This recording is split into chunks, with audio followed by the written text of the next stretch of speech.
Hi everyone, welcome back and thank you for being here. I trust you all had a wonderful Christmas. Ours was quiet, at least in my household, and at least for a nanosecond.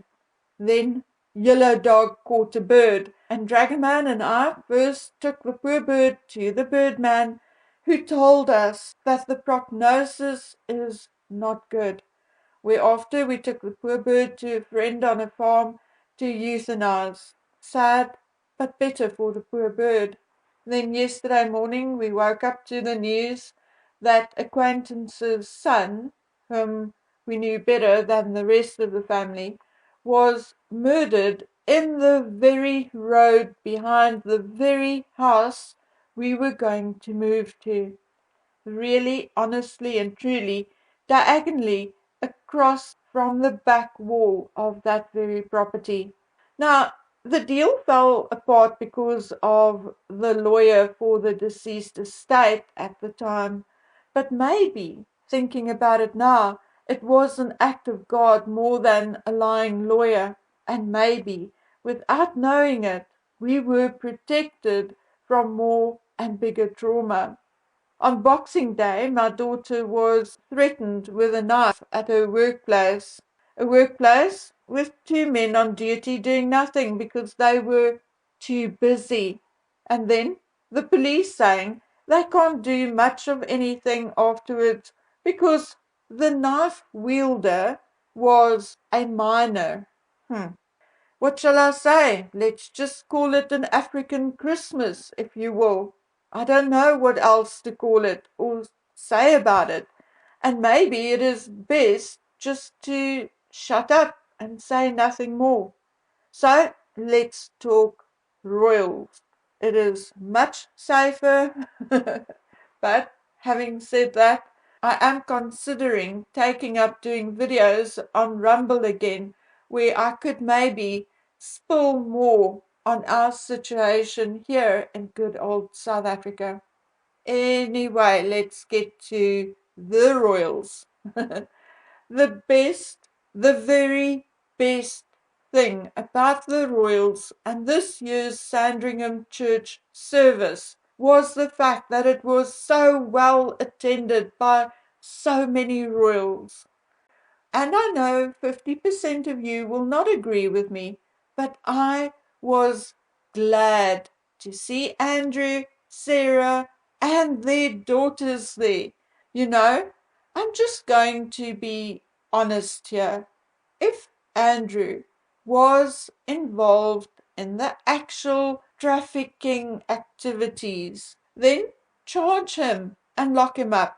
But if he wasn't, if he, say, only made use of the services of a pro in a private residence, one who was over the age of consent at the time, then leave him alone.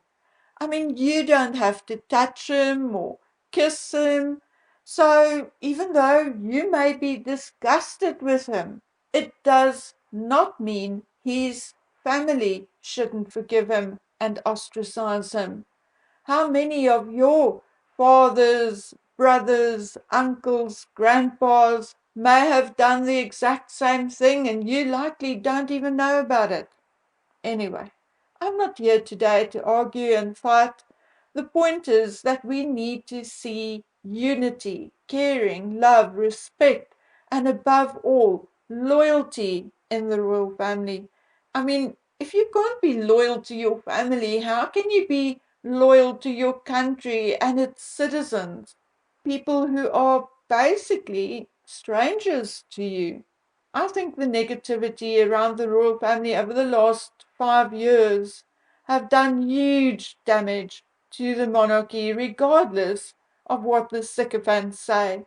It is often better to face reality when you love something or someone, because then your input and criticism is or can be constructive and helpful.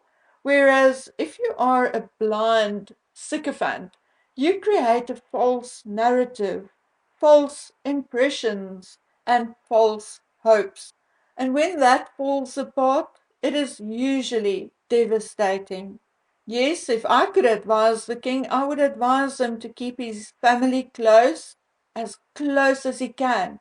And that includes his brother and ex sister in law, their daughters, and their families. Keep the family close because family is the strongest barrier anyone can have against the onslaught of the public and life in general. And the optics of a united family is better than that of a fractured, dysfunctional one. So if they want to fight, bicker, and disagree, it will be best to do so behind double closed and locked doors and even draw the curtains just to make sure. Unfortunately, you know, that is public life, and unfortunately, those are the demands made on a royal family. The Queen knew it, and it appears that the King is learning fast. It only took him 75 years. As for the King's speech, in my opinion, it wasn't a particularly strong, impressive speech, but there was also nothing to criticize. And that was indeed very clever of the King, and I compliment him for that. I also agree with my friend Kathy. It appears someone had a word with the king, and he appears to be making an effort to drop that severely affected hot potato accent and manner of delivering speeches. His speech seems to be flowing better, sound a little more natural, easier to understand, and indeed listen to. So good for him. Remember, no matter how much you criticize me when it comes to the king, I am representative of a number of people just like me. And when I, for instance, say that his heavy, posh accent and habit of over exaggerating is off putting, I can guarantee you that at least 50% of people of African origin would also think so. They may not all say so, but they most likely think so. And I mean, you do not want to hear a 10-year-old African boy mocking the British king. Look, it may be hilarious, but not very respectful. So, my advice is drop it, King Charles, and just be yourself, even when you are making a speech. We know who you are, and we know you are not one of us and will never be. But it helps if you sound like an average Joe. It certainly helps. This is the second speech of the King I actually listened to from beginning to end. And I mean, that is wow. The Best of Christmas award, however, goes to Rishi Sunak and his Christmas skid. In the short video, Mr. Sunak wishes his followers Merry Christmas from Downing Street. He appears to be alone at number 10, writing letters, bowling over a set of Coca-Cola cans, playing with a cat, puts the finishing touches to the Christmas tree, eats fish and chips, and is about to settle in to watch a movie when the telephone in the press office rings. Mr. Sunak picks up the phone and tells the caller, Harry, you've got the wrong number. Oh my word, that was so funny, but quite rightly, I don't think anyone's press office wants to hear from Harry, particularly not in the United Kingdom. And of course, it also mocks the call Harry and Meghan allegedly made to Charles, wanting to mend fences and hoping for an invite to Sandringham.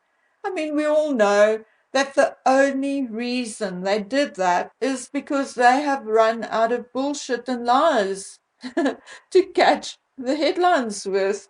Meghan knew We'll be talking about what Catherine wore, about the Wales children and their cute cousins, and she has nothing. I mean, zilch nada to distract us with. How right she was as well. I mean, we are so done and so bored with old Megan. And guess what? She was even outwitted and outplayed by a British politician. Oh my word. I think it's so funny. Rishi deserves a medal for that one.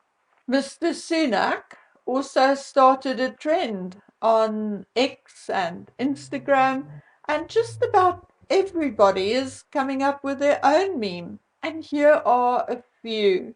And please, please note, I do not take any credit for any of them, but I thank the creators for making me laugh. Okay, guys, and on that note, I'm going to say bye. Please take good care of yourselves, and God willing, I'll see you back here tomorrow or the day after, whenever.